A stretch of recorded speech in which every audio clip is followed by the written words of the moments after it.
33. Jérémie 33, à partir du verset 3. Je lis la parole. Invoque-moi et je te répondrai. Je t'annoncerai des grandes choses, des choses cachées que tu ne connais pas. Car ainsi parle l'Éternel, le Dieu d'Israël, sur les maisons de cette ville et sur les maisons des rois de Juda qui seront abattus par les terrasses et par l'épée. Amen. Le Seigneur dit, invoque-moi. D'abord, si je dois lire même à partir du verset 2, il dit, ainsi parle l'Éternel qui fait ces choses, l'Éternel qui les conçoit et les exécute, lui dont le nom est l'Éternel.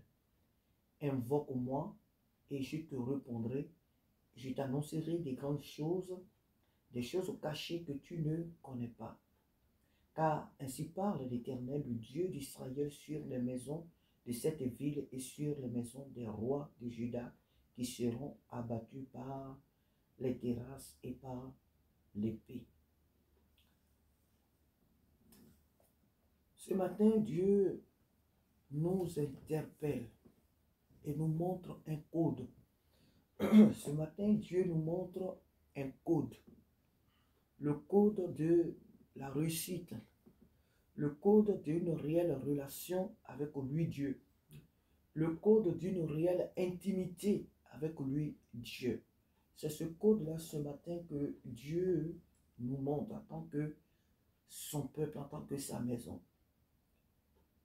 Les 3 versets que nous avons lus, il nous parle. Ainsi parle l'Éternel qui fait ces choses. Quelles sont ces choses-là que Dieu fait?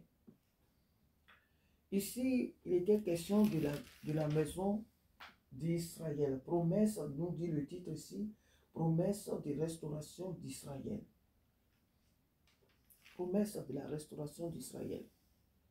Mais Dieu veut restaurer, c'est vrai, Dieu veut restaurer. Mais ceux qu'il veut restaurer n'ont pas voulu écouter, n'ont pas voulu attendre, n'ont pas voulu obéir à la voix de l'Éternel. Les rois de Juda ont voulu marcher selon eux, leur tendance à eux, leur pensée, leur vision à eux. Le Dieu qui les avait établis, ils n'ont pas voulu obéir à la voix de ce Dieu-là. Celui qui les avait envoyés, ils n'ont pas voulu l'écouter, mais ont préféré de s'écouter eux-mêmes et d'écouter leur entourage. Ils ont voulu s'établir eux-mêmes leur propre Dieu. Ils ont voulu s'établir eux leurs propres règles, leurs propres lois, leurs propres principes à eux. Celles de Dieu ne les importent pas. Et dans toutes ces choses, Dieu s'adresse à Jérémie. Il s'adresse à Jérémie et il dit, ainsi parle l'Éternel qui fait ces choses. Dieu qui fait ces choses et les exécute, qui fait ces choses, qui les conçoit et les exécute, lui dont le nom est l'Éternel. Il montre un code ici à Jérémie, pour que Jérémie comprenne, pour que Jérémie ait la solution, voit la solution de tout ce que, voit ce que Dieu allait entreprendre, allait faire dans ce lieu-là, allait faire au milieu de son peuple de Juda, en un mot d'Israël. Nous sommes, et nous le disons parce que nous sommes bien sûr dans ces temps, nous sommes dans un temps où, on le dit très souvent, pourquoi? Parce qu'on le vit, un monde tourmenté. Mais c'est vrai que le monde est tourmenté, mais ici, dans ce passage, Dieu ne parle pas de toutes les nations du monde, il parle bien de son peuple, le peuple d'Israël. Et nous pouvons aujourd'hui nous parler de l'Église. L'Église qui est en majoritairement, je peux dire même dans la désobéissance. L'Église qui ne veut pas écouter, la plupart d'entre nous, qui ne veulent pas écouter la parole de Dieu, qui n'aiment pas les enseignements, qui n'aiment pas les règles que pose la parole de Dieu, qui n'aiment pas les enseignements que pose l'Esprit de Dieu à travers ses serviteurs, mais qui veulent marcher, dans une liberté qui n'est pas de Dieu, dans une règle qui n'est pas de Dieu.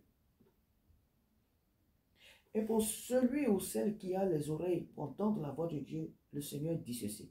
Il dit, invoque-moi et je te répondrai. Je ne te demande pas de chasser des démons. Je ne te demande pas d'intercéder pour qui que ce soit maintenant. Je ne te demande pas de faire telle ou telle chose, de faire plusieurs choses, même si elles sont bonnes certainement à faire, même s'il est bon, il est bien d'intercéder, même s'il est bien de rendre visite, même s'il est bien encore d'exhorter, de rappeler à l'ordre ceux qui vivent dans le désordre, même si cela est bien à faire. Pour l'heure, ce que moi, Dieu, je te demande en tant que mon enfant, toi qui es là et qui as le cœur à faire ma volonté, toi qui as à cœur d'honorer ma parole, ce que je te demande maintenant de faire, pour que tu comprennes ce que je te demande de faire maintenant, invoque-moi. Invoque-moi et je te répondrai. Invoque-moi et je te répondrai. Notre Dieu répond toujours. Il y a beaucoup de questions qu'on se pose. Beaucoup de questions qu'on se pose et qui n'ont pas de réponse. Pourquoi? Parce que nous ne nous adressons pas à la bonne personne.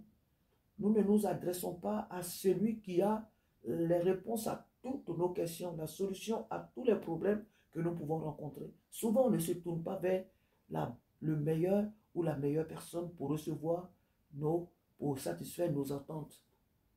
On ne nous tourne pas vers celui qu'il faut. Dieu dit, invoque-moi.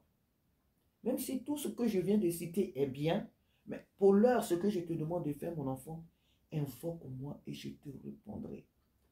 Je t'annoncerai de grandes choses, des choses au cachet que tu ne connais pas. Dieu dit, il va nous annoncer des choses au cachet que nous ne connaissons pas, des choses qui nous sont voilées. Ces choses-là, on ne pourra pas les connaître par, je ne sais pas, les grands de ce monde, par les médias, par... Non, non, non.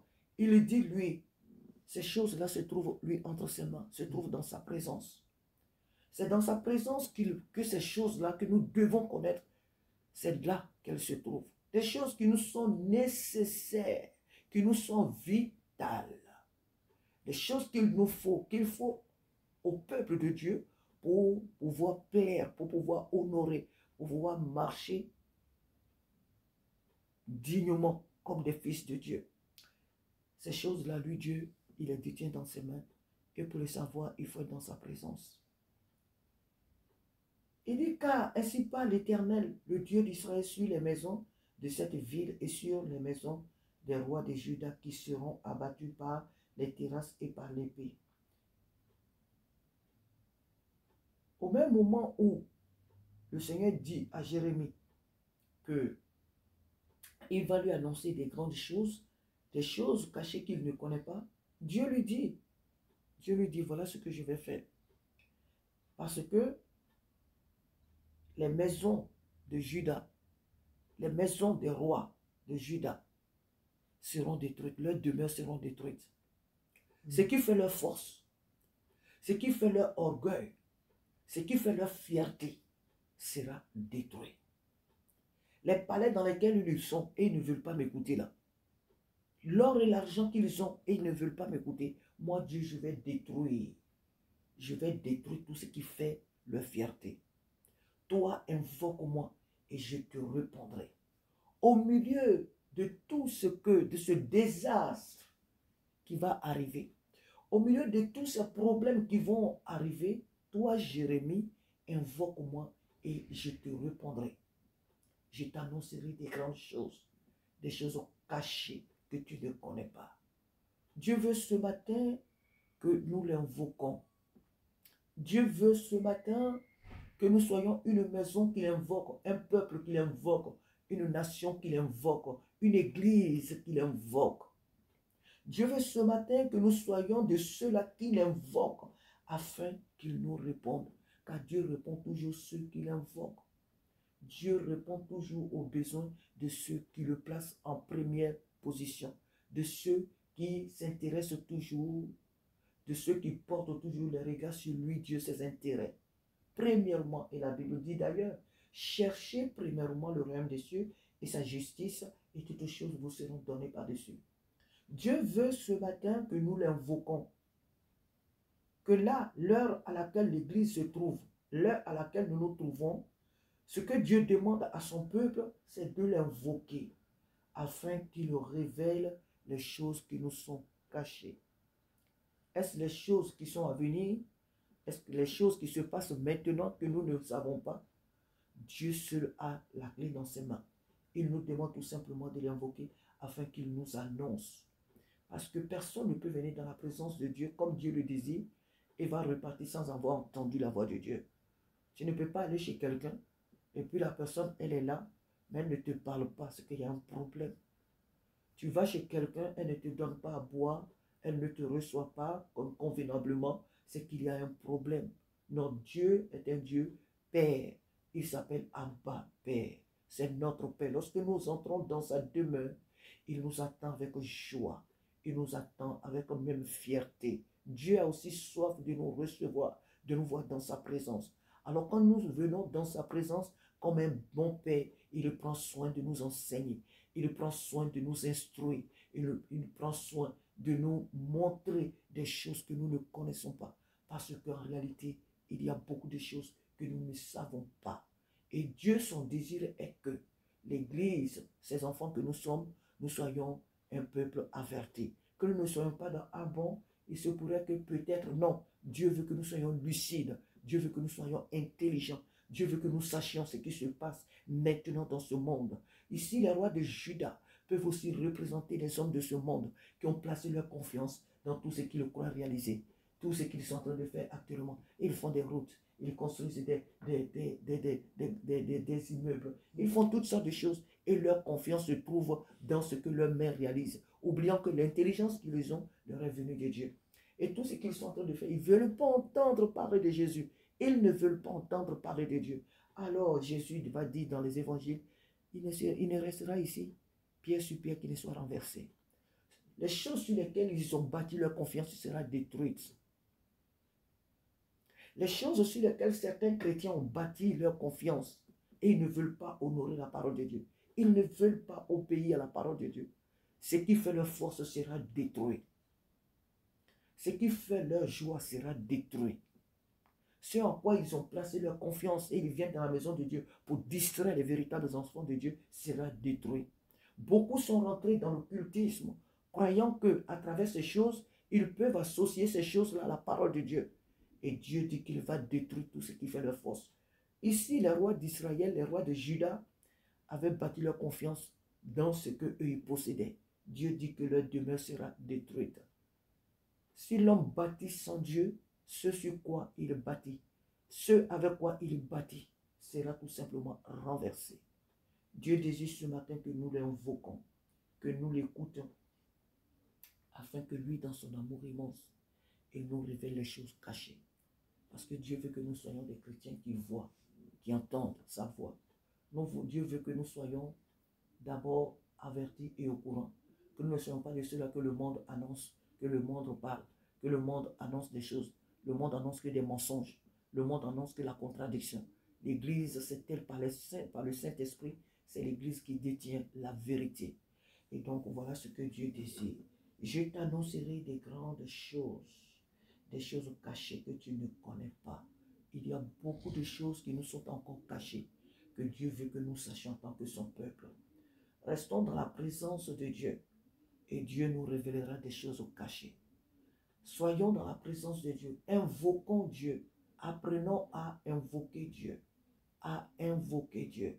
C'est très bien d'intercéder, c'est très bien de rendre visite, c'est très bien de chanter, c'est très bien de faire beaucoup de choses, mais penchons-nous plutôt sur tout ce qui consiste à élever, à adorer, à invoquer en un mot Dieu le véritable. Car lui, sa relation avec nous passe avant tout. La relation avec Dieu, d'abord, passe avec tout. C'est pourquoi il dit, invoque-moi. Invoque-moi. Ça veut dire que toi et moi, notre relation doit être en première place, en premier lieu. Elle doit passer d'abord. Quand toi et moi, là, on s'entend très bien là, le reste là, va découler. Le reste va découler. Recherchez premièrement le royaume des cieux, sa justice, et toutes choses vous seront données par-dessus. Invoque-moi, virgule, et ensuite, je t'annoncerai des grandes choses. Donc d'abord, la révélation, la véritable révélation d'un enfant de Dieu, la véritable révélation que Dieu nous accorde découle de notre relation premièrement avec lui et doit normalement découler de notre relation premièrement avec la personne de Dieu lui-même, avec la personne du Saint-Esprit. Si un chrétien a des révélations, des rêves, des songes, des choses, alors qu'il n'a aucune vie ou qu'elle n'a aucune vie avec Dieu et que toutes ces choses lui sont révélées, moi je pense que ce chrétien-là doit se voir en danger. Il doit se sentir en danger. Oui, oui, oui, tu es en danger. Parce que plus tard, le Seigneur te dira, je ne t'ai jamais connu. Ce n'est pas parce que je te révèle des choses que forcément, tu crois que j'aime ce que tu fais. Dieu, ce qu'il désire, c'est que nous ayons premièrement une relation véritable avec lui, afin qu'il nous montre les choses que lui, il veut nous montrer, pour que nous soyons des chrétiens lucides, les chrétiens éclairés, les chrétiens avertis, les chrétiens bénis. Amen. Que son nom soit béni ce matin. Donc, la présence de Dieu, elle passe et elle doit passer avant tout. Notre relation avec le Saint-Esprit doit être la plus importante, plus que tout ce que nous avons comme ministère, tout ce que nous avons, tout ce que nous voulons faire.